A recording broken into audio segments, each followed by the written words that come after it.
Harlem, New York, November 8th, 1963.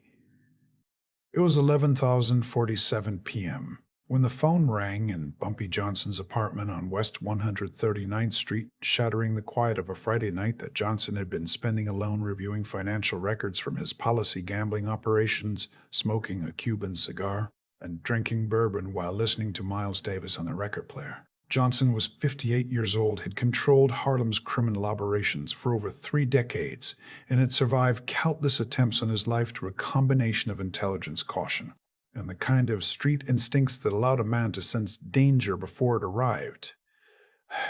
But on this particular November night, Johnson had no warning that death was coming for him, no indication that multiple assassins were already positioned throughout Harlem, waiting for the order to kill him. No awareness that he had approximately 6 hours to live unless someone intervened.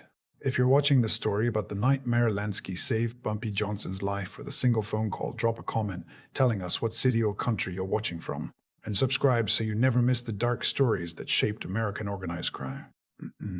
The phone rang 3 times before Johnson picked up the receiver, expecting it to be one of his associates calling with a routine update about the night's gambling receipts, or perhaps a problem that needed his attention.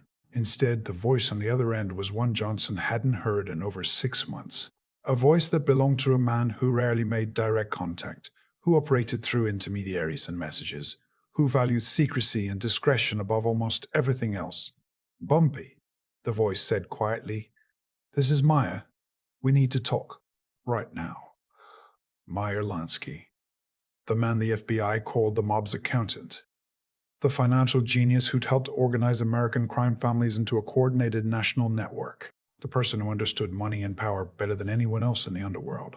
And someone who, despite being a white Jewish gangster operating in a world dominated by Italian and Irish criminals, had maintained a respectful relationship with Bumpy Johnson for over 20 years, built on mutual recognition that both men valued intelligence over violence and strategy over brute force.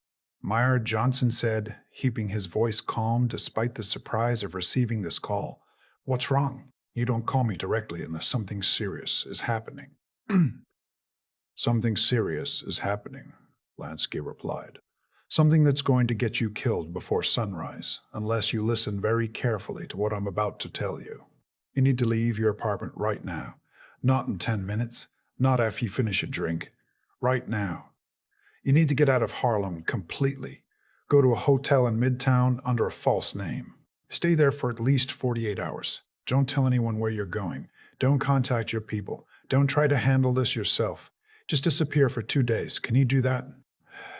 Johnson's mind immediately began analyzing what Lansky was saying. The urgency in his voice. Specific instructions. The emphasis on immediate action. This wasn't casual advice. This was a life or death warning from someone who had access to information Johnson didn't have, someone who knew something terrible was about to happen and was risking his own position to provide this warning.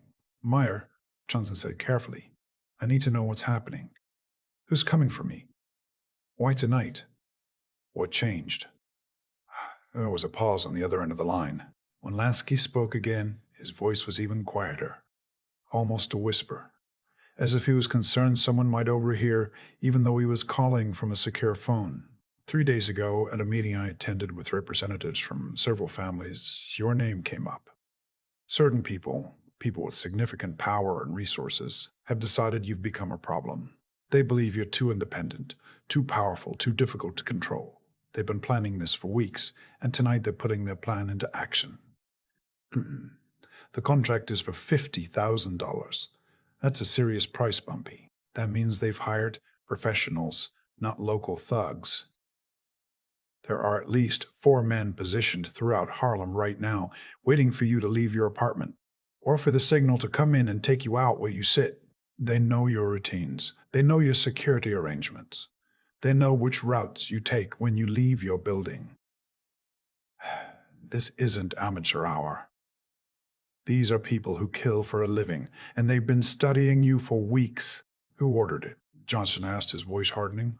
Which family? I can't tell you that over the phone, Lansky said. And honestly, knowing won't help you right now. What matters is that the contract exists, the money has been paid, and the hit is scheduled for tonight. You have maybe 6 hours before they make their move, probably less, so you need to leave now.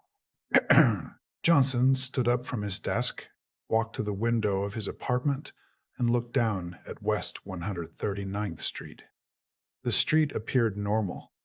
A few pedestrians walking home from late shifts, some cars parked along the curb, nothing that looked obviously suspicious. But if Lansky was right, if professional assassins were positioned throughout the neighborhood, they wouldn't be obvious, they'd be invisible.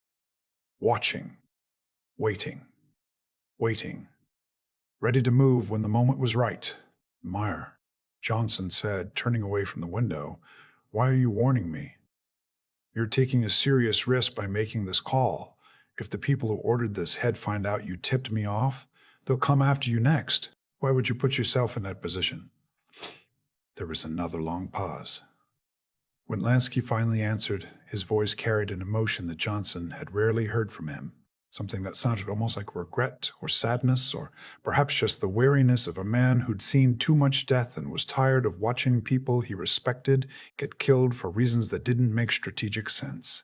"Because you don't deserve to die like this," Lansky said quietly. "Because killing you is stupid business. You run Harlem efficiently. You keep violence low. You pay your debts. You honor agreements. The people ordering this hit, they're doing it because they're scared of how successful you are, not because you've done anything to warrant being killed. And I'm tired of watching smart operators get eliminated by people who are too short-sighted to understand that cooperation is more profitable than conflict. Also, Bumpy, you saved my nephew's life in 1957. You remember that? My sister's boy, David, was in Harlem on business, got into a situation with some local thugs who didn't know who he was. You stepped in. You protected him. You made sure he got home safely. My sister never knew how close she came to losing her son that night. But I knew. And I never forgot. So when I heard about the contract on you, I decided I owed you a warning. Consider a siphon. This is where Meyer Lansky proves why he was called the smartest mobster in America. If you're still watching, comment below what city you're from and hit subscribe, because what happens in the next 48 hours will change both their lives forever. Johnson remembered the incident Lansky was referring to. A young Jewish man who'd been in the wrong place at the wrong time, who'd been about to get beaten or worse by 3 street criminals who didn't care about mob politics or family connections. Johnson had intervened, not knowing at the time that the young man was related to Meyer Lansky, just doing it because it was the right thing to do, because random violence was bad for business and bad for Harlem's stability. "I remember," Johnson said. "I didn't know he was your nephew until months later when someone mentioned it. I didn't do it expecting anything in return, Meyer. I did it because that's how I operate." "I know," Lansky said. "That's why I'm making this call. Now stop talking and start moving. You've got maybe 5 hours before they come for you. Get out of your apartment. Get out of Harlem. Disappear for 48 hours. Let me work on the situation from my end. I'll try to get the contract canceled, but that's going to take time and negotiation. In the meantime, you stay invisible." "Understood." "Understood," Johnson said. "Meyer, thank you. I won't forget this." "Don't thank me yet," Lansky replied. "Thank you when you're still alive in 2 days. Now hang up and move." The line went dead. Johnson stood in his apartment for approximately 10 seconds, processing everything Lansky had told him, evaluating the warning, deciding whether to trust it completely or whether to take additional precautions. Then he made his decision. He trusted Lansky. Had to no reason not to. Lansky had never lied to him, had always been straightforward in their business dealings, and had just risked significant consequences to provide this warning. Johnson walked to his bedroom, pulled a go-bag from under his bed that he kept packed for exactly this kind of emergency, containing $10,000 in cash, false identification documents, a spare tintype, .45 automatic with 2 magazines of ammunition and a change of clothes. He put on a coat, picked up the bag, and left his apartment through a back exit that opened onto an alley, rather than the main entrance that faced West 139th Street. Johnson walked through Harlem's back alleys and side streets for 20 minutes, moving carefully, watching for anyone who might be following, using techniques he'd developed over 3 decades of surviving in a world where enemies were everywhere, and paranoia was justified. He emerged on a 125th Street, caught a taxi, and told the driver to take him to the Stadler Hotel in Midtown Manhattan, a large hotel where a well-dressed Negro businessman checking in at midnight wouldn't attract particular attention. Johnson registered under the name James Williams, paid cash for 3 nights, and went to his room on the 7th floor. He locked the door, checked the fire escape access, positioned a chair against the door as an additional security measure, and sat by the window with his .45 on the table beside him, watching the street below, waiting to see if anyone had followed him from Harlem. Nobody came. The night passed quietly. Johnson didn't sleep. Just sat there smoking cigars and thinking about what Lansky had told him, about who might have ordered the hit, about what this meant for his operations and his future. Dawn came, then morning, then afternoon. Johnson stayed in the hotel room, ordered room service for meals, and waited for word from Lansky about whether the situation had been resolved. The call came at 6:30 p.m. on Sunday, November 10th, approximately 43 hours after Lansky's original warning. The voice on the other end was Lansky's again, but this time he sounded less tense, almost relieved. "It's handled," Lansky said without preamble. "The contract's been canceled. The people who ordered it have been persuaded that killing you would be counterproductive. You can go home. But Bumpy, listen to me carefully. This doesn't mean you're safe forever. This means you're safe forever. This means you're safe for now. The people who wanted you dead, they're still out there. They still see you as a problem. And they might try again in the future. So you need to be more careful than you've been.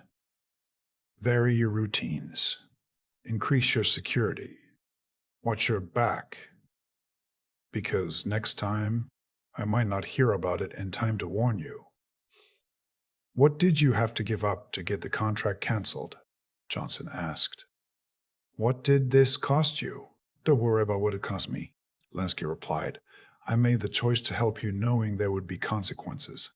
Just stay alive, Bumpy. That's all the payment I need. Stay alive and keep running Harlem the smart way. The underworld needs people like you. People who understand that violence should be the last resort, not the first option." Johnson returned to Harlem on Sunday evening.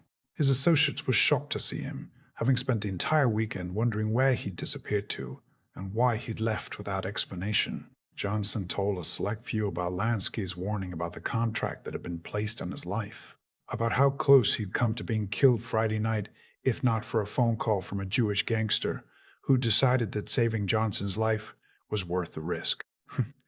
Over the following months, Johnson learned through his sources that the contract had indeed been real. 4 professional hitmen had been positioned throughout Harlem on Friday night, November 8, waiting for Johnson to leave his apartment or preparing to force entry if he stayed inside too long. And Johnson disappeared. When he didn't appear at any of his usual locations, the hit team had waited until Sunday morning before being called off. Their $50,000 payment forfeited because they'd failed to complete the contract within the specified time frame. Who had ordered the hit? Johnson never learned with absolute certainty, though he had strong suspicions based on which crime families had been trying to expand into Harlem's gambling operations, and which bosses had expressed frustration with Johnson's refusal to pay tribute or accept subordinate status. But knowing exactly who'd ordered it mattered less than understanding that Meyer Lansky had saved his life by providing a warning he had no obligation to give, and by then working behind the scenes to get the contract canceled. Before we finish this story, if you made it this far, drop a comment telling us what country you're watching from, and subscribe, because organized crime history is full of moments when loyalty and respect mattered more than money or power. The relationship between Meyer Lansky and Bumpy Johnson was never publicized. They were never photographed together, never appeared at the same social events, never acknowledged in any public way that they had anything more than a distant professional relationship. But people close to both men knew that they respected each other deeply, that they'd helped each other over the years in ways that weren't obvious, that they represented a kind of cross-cultural cooperation in the underworld that was rare and valuable. When Meyer Lansky died in 1983 at age 80, having never been successfully convicted despite decades of FBI investigation. One of the few people from outside his immediate circle who attended his private funeral was a representative sent by Bumpy Johnson's family. Johnson himself had died in 1968, but his widow and his children remembered the story about the phone call in November 1963 about how Lansky had saved Johnson's life, and they wanted to pay their respects to a man who'd proven that friendship and loyalty could exist even in the darkest corners of American organized crime. The story of that phone call became legend in New York's underworld. The story about how the smartest mobster in America had risked everything to warn a Harlem gangster that death was coming. About how one phone call at 11:47 p.m. had saved a life. About how Meyer Lansky had proven that he valued honor and respect more than he valued following the mob's unwritten rule that you never warned someone about a contract hit. That's the story of November 8th, 1963. The night Meyer Lansky called Bumpy Johnson and said, "Leave now or die before morning." The warning that saved Johnson's life. The phone call that demonstrated that even in the violent world of organized crime, some people still believe that loyalty and honor mattered. And the moment when a Jewish gangster and a black gangster proved that friendship could transcend the racial and ethnic divisions that usually define the underworld. Because Meyer Lansky understood something that many other mobsters didn't. That the smartest move isn't always the safest move. That sometimes protecting someone you respect is worth the risk. And that a single phone call, made at the right moment with the right warning, can be worth more than any amount of money or power ever could.